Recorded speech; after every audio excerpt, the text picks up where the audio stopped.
How to cash out on Prizepicks. Hi everyone, welcome back to another episode. Today in this following tutorial I'm going to show you how you can cash out on Prizepicks.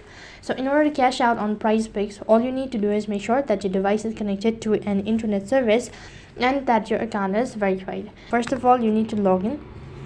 For that, open up your application. In my case, I'm using a web browser. Either way, the procedure is going to remain the same. So tap the login button, enter in your credential and log in into your account.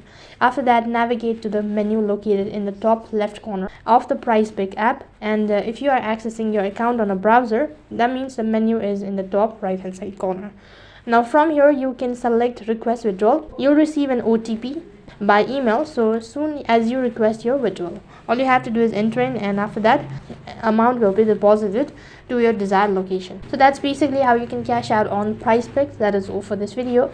I hope the video was helpful. Make sure to like, share and subscribe to our channel. Thank you for watching. See you in the next video.